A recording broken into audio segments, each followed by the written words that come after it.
క్రికెట్‌లో సాధారణంగా ఏ బ్యాట్స్‌మెన్‌కైనా కొన్ని షాట్లలో మంచి పట్టు ఉంటుంది. అదే వారి స్ట్రెంగ్త్‌లాగా మార్చుకొని ఎక్కువగా బౌండరీలు సాధిస్తుంటారు. ఎగ్జాంపుల్ విరాట్ కోహ్లీకి కవర్ డ్రైవ్ ఫేవరెట్ షాట్ అయితే రోహిత్ శర్మకి పుల్ షాట్. ఇలా వీరికే కాదు ప్రతి బ్యాట్స్‌మెన్‌కి ఇలాంటి షాట్ ఒకటి ఉంటుంది. ఏబీ డివిలియర్స్‌కి ఏది ఫేవరెట్ షాట్ అంటే ఒక్కటి చెప్పలేం. స్వైప్ షాట్ ఆడతాడు, పుల్ షాట్ ఆడతాడు, స్ట్రెయిట్ డ్రైవ్ ఆడతాడు, కవర్ డ్రైవ్ ఆడతాడు. ఇలా గ్రౌండ్ చుట్టూ ఏ సైడ్ అయినా అలవోకగా ఆడేస్తుంటాడు. అసలు ఇతను కొట్టే సిక్స్‌లను చూస్తే ఇంత ఈజీనా సిక్స్‌లు కొట్టడం అనిపిస్తుంది. అందుకే ఇతన్ని అందరూ మిస్టర్ 360 అంటారు. ఇతని పెర్ఫార్మెన్స్ ఒక్క బ్యాటింగ్‌లోనే ఉండదు. బెస్ట్ ఫీల్డర్ కూడా. అవసరమైన సందర్భాల్లో బౌలింగ్ కూడా చేస్తాడు. ఒకానొక సమయంలో రెగ్యులర్ వికెట్ కీపర్‌గాను ఉన్నాడు. ఇక ఇతని బ్యాటింగ్ ఆర్డర్ అయితే ఏ ఒక్క ప్లేస్‌కి పరిమితమవ్వదు. నంబర్ 1 పొజిషన్ నుంచి నంబర్ 8 పొజిషన్ వరకు బ్యాటింగ్ చేయగల ఎబిలిటీ ఉంది. ఇతను క్రికెట్ ఆడుతుంటే మనిషా లేక ఏలియన్ ఆడుతుందా అనిపిస్తుంది. ఇతనికి ఎలాంటి బాల్ అయినా, ఏ బౌలర్ అయినా, ఏ ప్లేస్‌లో అయినా కొట్టగల సామర్థ్యం ఇతనిలో ఉంది. ఇతనికి బౌలింగ్ చేయడం అంటే అంత తేలికేం కాదు. ఎగ్జాంపుల్ ఐపీఎల్ 2014లో RCB versus Deccan chargers match జరుగుతుంది. ఆర్సీబీ 18 బాల్స్‌లో 39 చేయాలి. అప్పుడు బౌలింగ్ చేయడానికి డెక్కన్ చార్జర్స్ తరపున ఎవరు వచ్చారో తెలుసా? ప్రపంచంలోనే one of the great bowler అయిన డేల్ స్టెయిన్. ఈ మ్యాచ్ ఎంతమందికి గుర్తుందో లేదో తెలియదు కానీ ఇద్దరిలో ఇప్పుడు ఎవరు డామినేట్ చేస్తారు అని చూస్తున్నారు. ఆ ఓవర్‌లో ఏబీ డివిలియర్స్ డేల్ స్టెయిన్ బౌలింగ్‌లో 2 ఫోర్లు, 2 సిక్స్‌లతో 23 రన్స్ చేసి డేల్ స్టెయిన్ బౌలింగ్‌ని దంచుకొట్టాడు. ఇలా ఉంటుంది ఏబీడీ బ్యాటింగ్ అంటే. ఇంతటి డేంజరస్ ప్లేయర్ అయిన ఏబీడీ సాధించిన రికార్డులేంటి? అంత చిన్న వయసుకే క్రికెట్‌కు ఎందుకు దూరం కావాల్సి వచ్చింది? ఇతను హిట్టింగ్సే చేయగలడా? లేక ద్రావిడ్ డిఫెన్స్ చేస్తూ వికెట్‌ని నిలబెట్టుకునే స్టామినా కూడా ఉందా? ఇప్పుడు మనం అతని క్రికెట్ జర్నీలో తెలుసుకుందాం. ఏబీ డివిలియర్స్ పూర్తి పేరు అబ్రహం బెంజమిన్ డివిలియర్స్.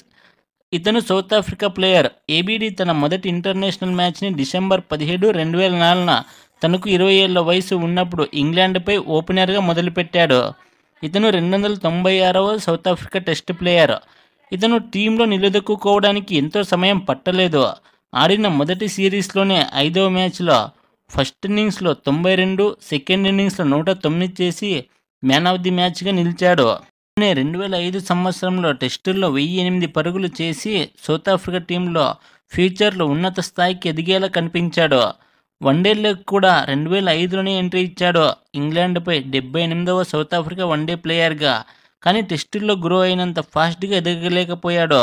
తను ఓడిఐలో సెంచరీని అందుకోవడానికి 2 సంవత్సరాలు పట్టింది. 2005, 2006లో వరస్ట్ పెర్ఫార్మెన్స్ కనబరిచినా అలాగే ఆడించారు. చివరికి 2007 ఓడిఐ వరల్డ్ కప్‌లో 130 బాల్స్ 146 చేసి వెస్టిండీస్‌పై తన కెరియర్‌లో మొట్టమొదటి ఓడిఐ సెంచరీని అందుకున్నాడు. ఆ వరల్డ్ కప్‌లోనే 4 మ్యాచ్‌ల్లో డకౌట్ అయ్యి సింగిల్ వరల్డ్ కప్‌లో ఇన్నిసార్లు డకౌట్ అయిన ప్లేయర్ల జాబితాలో నంబర్ 1 పొజిషన్‌లో నిలబడ్డాడు.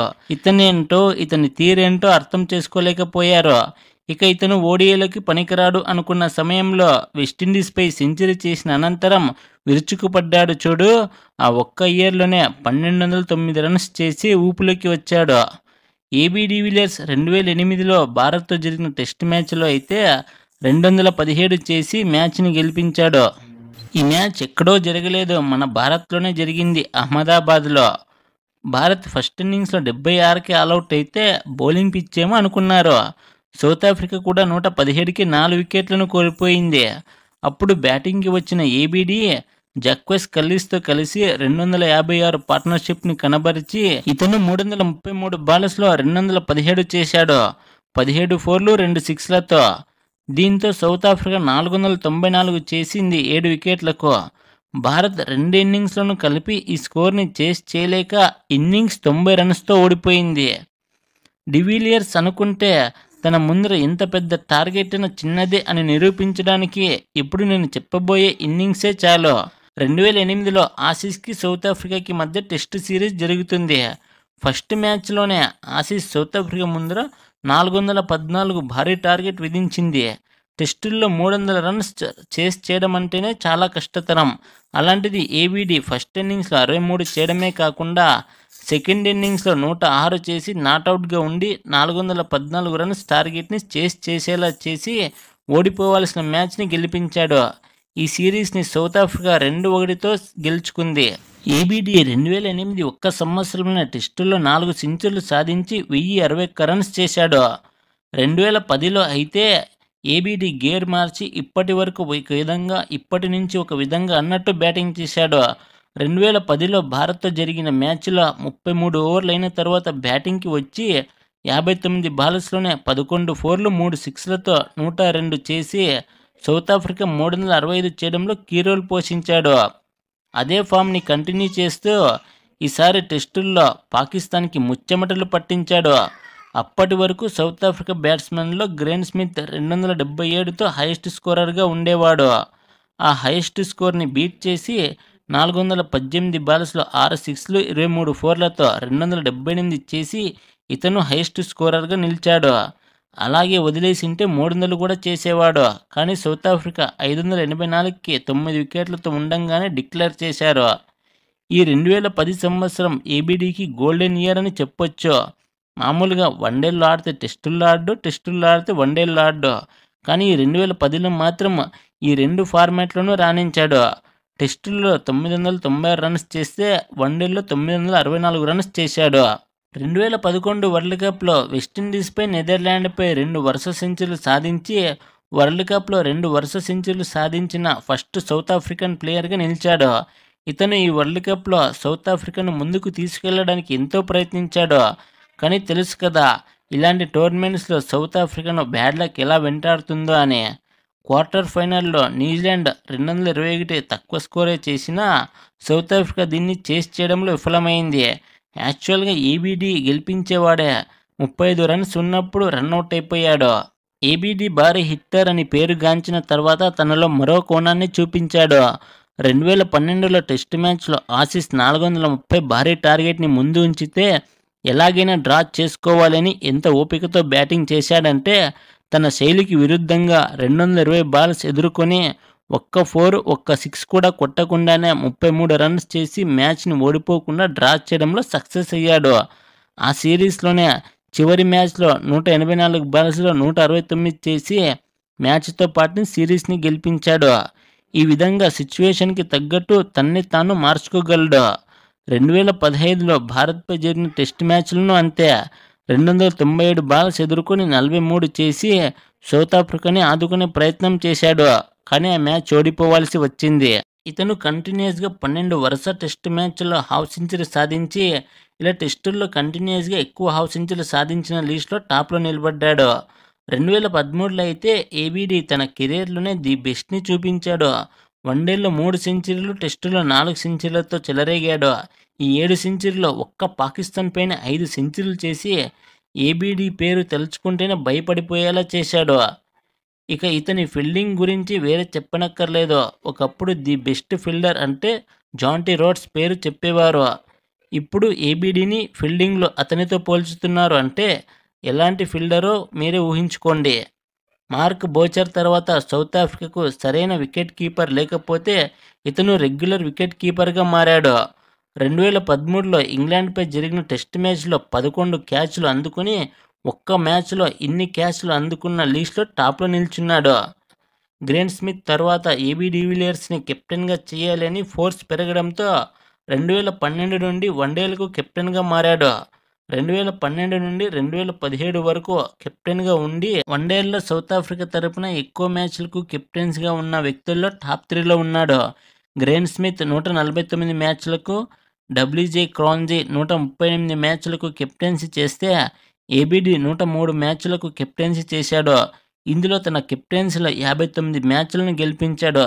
ఇక టీ20ల్లో టెస్టు మ్యాచ్ల్లో కెప్టెన్సీ పరంగా పెద్ద రికార్డ్స్ ఏమీ లేవు.